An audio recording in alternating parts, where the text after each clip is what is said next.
So I'm a single mom of 2, and a few weeks back I shared about why I stopped dating. And so many people connected with that video. I made a part 1 and a part 2.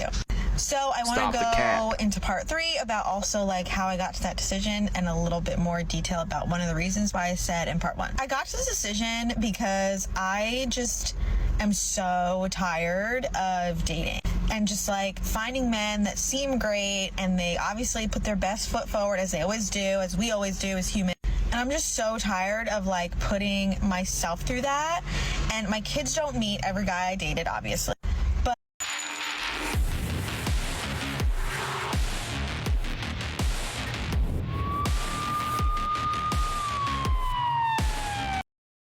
gentlemen, welcome back to another video.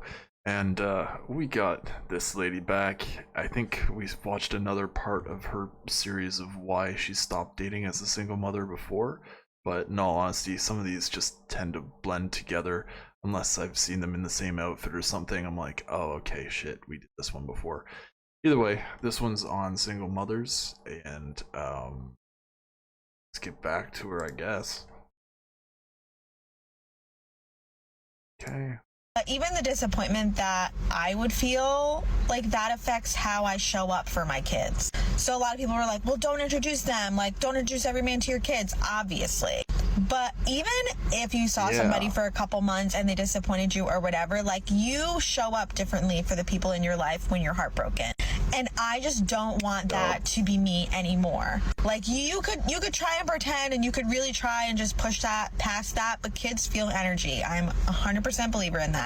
And so when you're heartbroken, or when you're disappointed, or when you thought somebody was something that they just weren't, especially in dating, you get these blinders and it just hurts even more. And you cannot show up for the people in your life, especially your children, if you're operating from a place of hurt, even if it's outside of them.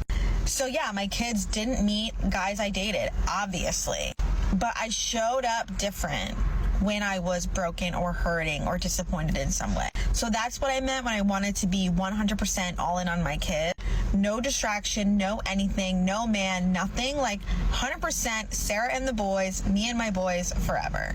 And like I said, that could change, but right now I am so happy in my choices. And I know a lot of you connected with me when I said that I'm just not dating. And I'm so happy that I decided to move. No, good kid. Good for you. Do you want like a hero cookie or something? I seriously don't get why women take the time to do this kind of stuff other than for attention.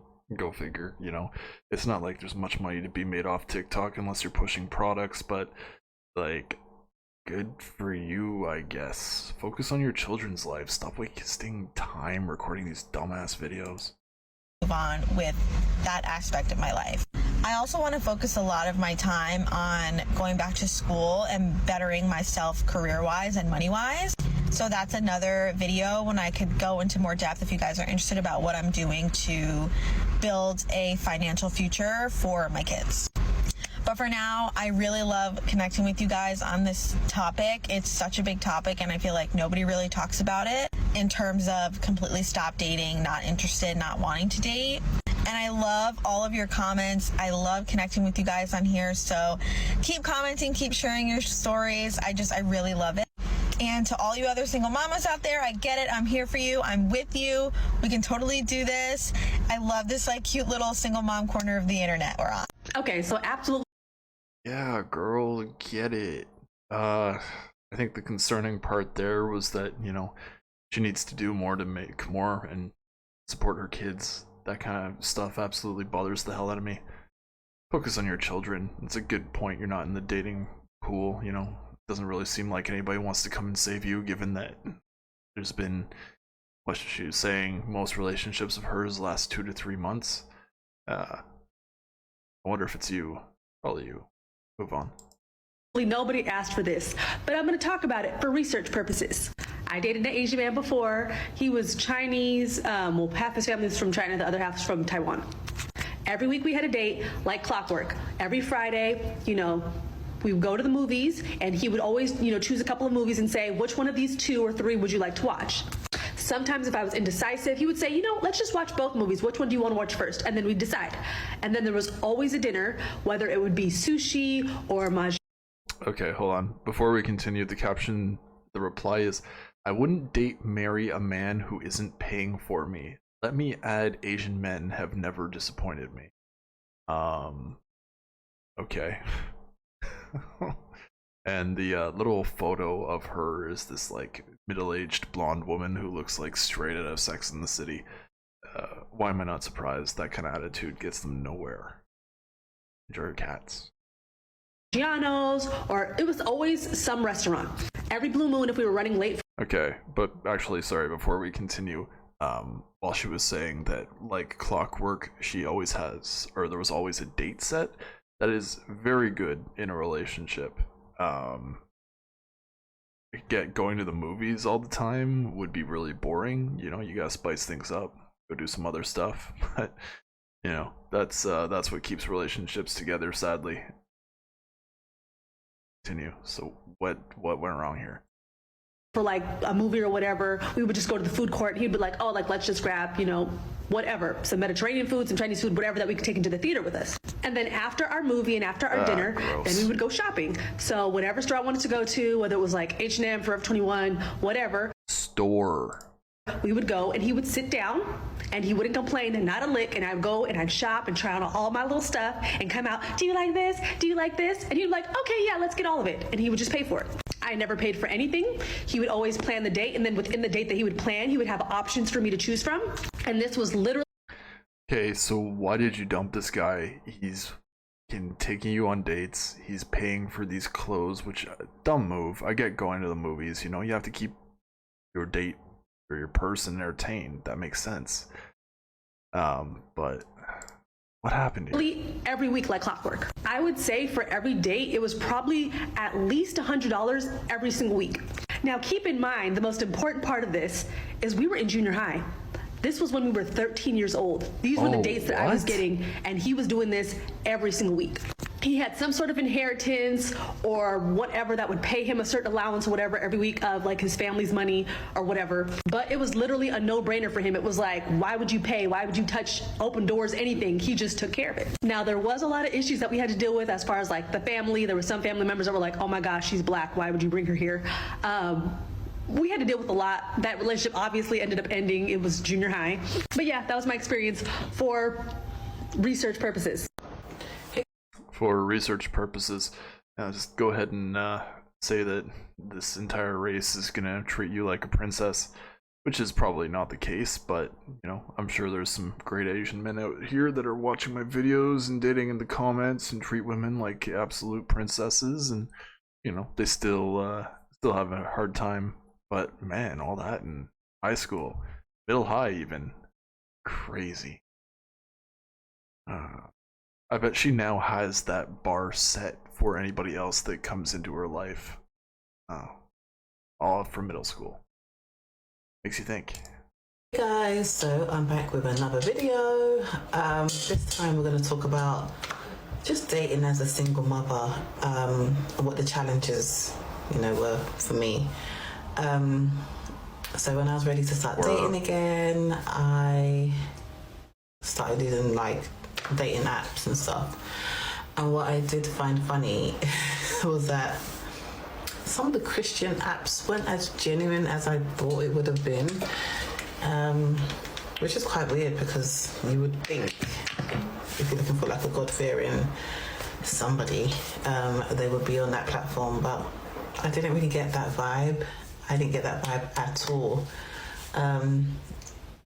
Yeah, so for me, the world's changing. I know a lot of people are very skeptical about using like online dating apps and stuff, which I do get because there are a lot of psychos out there, like a lot. But for me, I don't know, it was convenient for me. I'm not going to be available all the time to go out constantly, and it's not guaranteed that if you go out constantly you're going to meet the right one.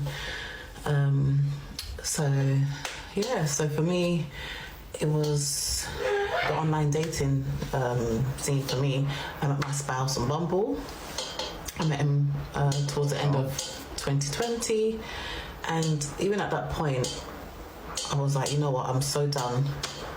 Sorry, chair keeps on squeaking. Even at that point, I was like, I'm so done with this online whatever. Because there's so many people wasting your time. It is the ghetto out there, the ghetto, and let me tell you. So even when I met him, I was just like, oh boy, yeah, no, it's amazing how much patience you need as a man there on the dating apps, but they spend maybe a few weeks on it and they're like, no way. Makes you think, doesn't it? It's kind of like the topic of this video. Makes you think. Probably not gonna get far. Let me just talk and see where this actually takes us. But I didn't put much energy into it. My energy was more on my business, building a relationship with God, focusing on my kids, and just obviously building a friendship with And everything fell into place. my spouse to be. So I always tell people, and I used to hate when this used to happen to me. Now I get it. You will meet the right one when you least expect it. When your energy is not there like that, you will meet that person. Trust me. And that's what happened to me. So just a quick video to say. That's enough. That is the end of the video anyways. Yeah, I wouldn't have believed this one if I didn't see that ring on her finger, but for all we know, it could be from one of those damn charmed aroma candles, if my American friends understand what those are. For real. If somebody comes into a date and doesn't have a good energy or vibe, I guess as the kids say nowadays, old man Warg over here preaching on his computer, it's really not worth your time. Either way, I'm gonna go grab some pre-workout and at the gym. I really appreciate you guys watching. Do me a huge favor, like if you can, subscribe if you haven't already and you've watched a few of my videos, as you're clearly interested if that's the case, and hit the notification bell if you want to know every time I put one out. Either way, always do your due diligence out there when you are choosing to date single mothers. Be careful, it's a tough one, I'm sure, for those that have gone through it. And yeah, I'll catch you in the next one. See you later.